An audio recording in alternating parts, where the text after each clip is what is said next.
sommes tous conscients de la rapidité des transformations des compétences, des milliers, des millions d'emplois remis en cause sur le terrain. Les entreprises ont un rôle majeur dans l'accompagnement des transformations. C'est pour témoigner de ce rôle, des bonnes pratiques sur le terrain, que nous sommes allés au contact d'équipes, d'entreprises internationales et en France. Et nous sommes revenus avec 10 règles d'or qui montrent qu'il est possible d'apprendre vite à l'échelle dans les entreprises.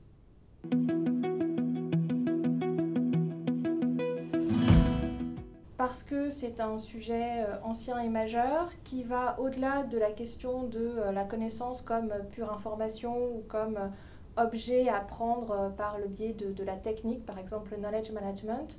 Depuis longtemps, on a une littérature qui s'intéresse à la connaissance et l'apprentissage comme un processus, donc plus comme un processus de knowing, donc quelque chose qui a une dynamique collective d'apprentissage en continu dans les organisations qui infusent ces niveaux organisationnels et qui passent par différents dispositifs.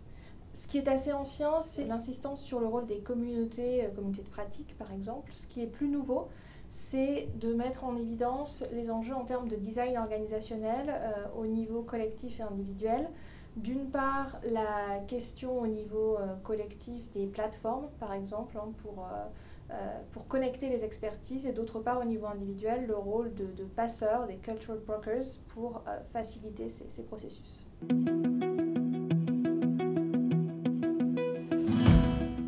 Aujourd'hui, comment on apprend? On apprend quand nous sommes challengés, quand on se sent en confiance, quand on a la possibilité de pratiquer et de se sentir soutenu de manière régulière. Et finalement, ça nécessite une intensité relationnelle très forte. Et c'est en cela que le coaching est un levier puissant et accessible.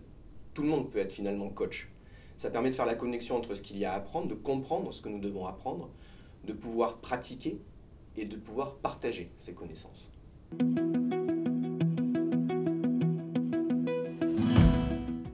Il faut pouvoir accepter d'apprendre soi-même. Il ne s'agit plus simplement de faire apprendre aux équipes, mais également de pouvoir travailler sur soi, de ne pas avoir peur de dire qu'on ne sait pas, et finalement de créer les conditions d'apprendre ensemble au sein d'un collectif.